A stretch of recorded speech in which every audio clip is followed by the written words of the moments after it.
back to Critical Flick. Today we're going to be talking about Jurassic World Fallen Kingdom.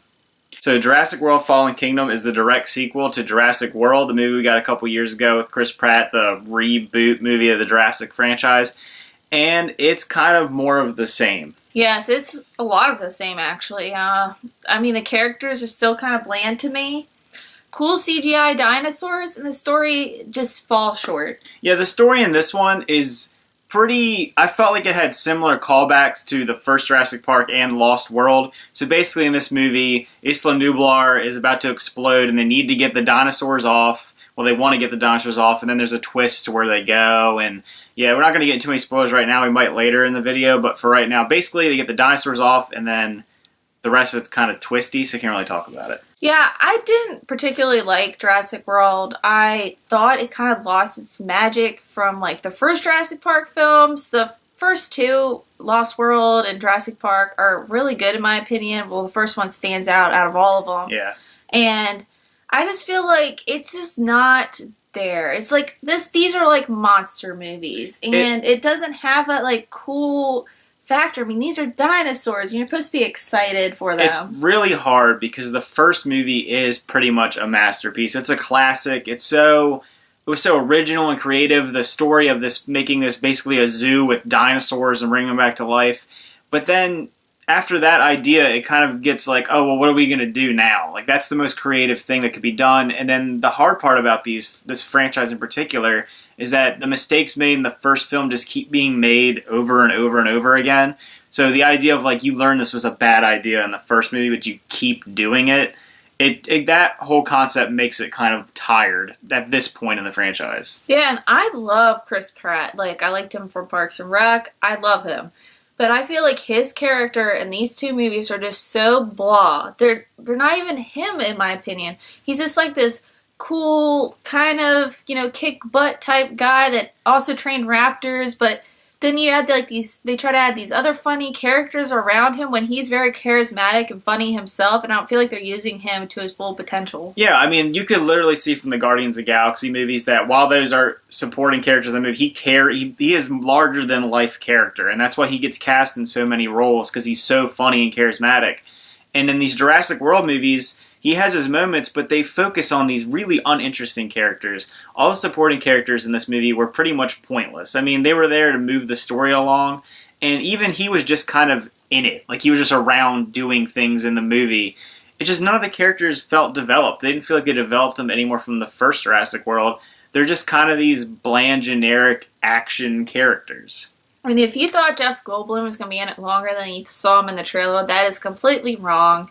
And there's just a lot of, the trailers itself, it showed, the whole movie almost. So talking about, Jeff Goldblum, the characters from Jurassic Park, the original film, were very interesting, and I was hoping that they were going to bring back Jeff Goldblum's character, or bring back some other characters to really, because they're going for nostalgia in these films. It's really all they're doing. They're not doing anything original or creative.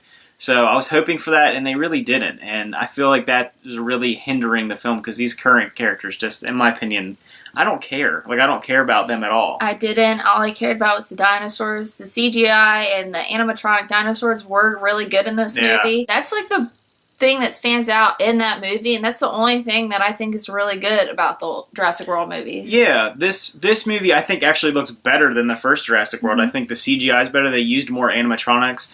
I actually really liked when the dinosaurs were on screen, when they were fighting, when they were just... That's cool. Dinosaurs are cool, and they look really cool, but that can't carry a movie. For some people, maybe, for general audiences or kids, maybe it carries a movie, but if you're going expecting a good story, like the first Jurassic Park, compelling characters, and, the best CGI in the world doesn't make a great movie. No, it doesn't. Just like Transformers. So, I would probably give this movie a 4.5 out of 10. I've been flopping both ways, 4 or 5, but I'm just going to give it a solid 4.5. I feel it's below average. It's just basically a cash grab, and I'm kind of disappointed that's the way these Jurassic Park movies are going, because the first one is one of my top favorite movies, and I love the whole story and the dinosaur aspect.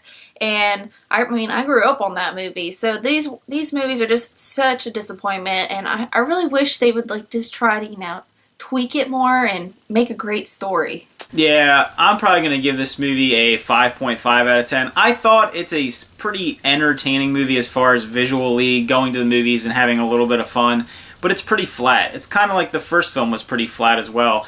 I really didn't like the way that the third act kind of just, I didn't like most of the second half of the movie. I did like the beginning. I love the intro scene in it. But yeah, just again, kind of flat characters, really good CGI, pretty generic story, really predictable. Yeah, it was kind of forgettable, and with such a big franchise and a huge budget, you should be able to do better. Okay, we're going to touch on a few spoilers now, so if you haven't seen the movie and you don't want to hear any spoilers about it, make sure to click off now. But yeah, so let's talk about some. So this movie was this kind of like fluff for the next movie. There are a couple interviews with the director saying he had a vision of Jurassic World being like in the world. So right at the end, you see all these dinosaurs loose in the United States. And that's how the movie just ends. So you're just like, oh, okay, we got T-Rex, we got a raptor just running around the United States, and we got to deal with it somehow. Yeah, it does that thing that's one of the reasons I really didn't love Infinity War. It's a fine movie, but the way it ends is like, okay, I want to see the next movie. Like, this movie's fine, but I want to see the next movie. This movie, it feels like it's just something that they threw in there to get the dinosaurs onto the mainland and have them get loose.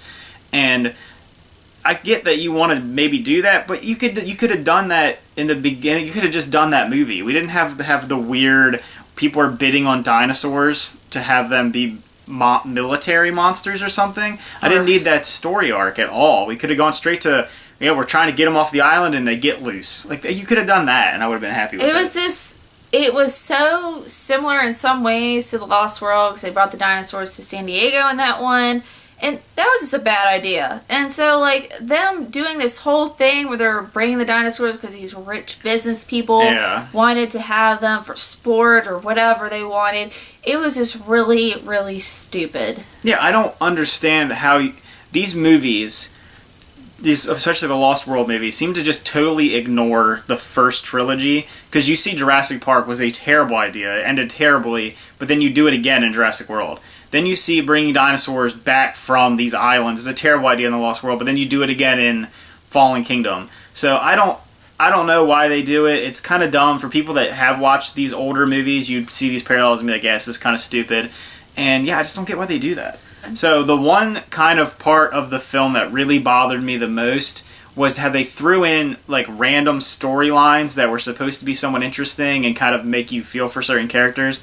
The one in particular was the one where the small girl turns out to be a clone of her mother. Well, I guess it's a clone of herself. So, but that was just weird. Like, it's just kind of showing like how genetics has gotten out of hand or something like that. I didn't think that was an interesting story, and it didn't have, I think, the impact that people were hoping it was going to have in that movie. Because I don't even know if that character is going to be important going forward, and it just felt like a random little storyline they wanted to throw in to make people think a certain way about the whole process of making these dinosaurs.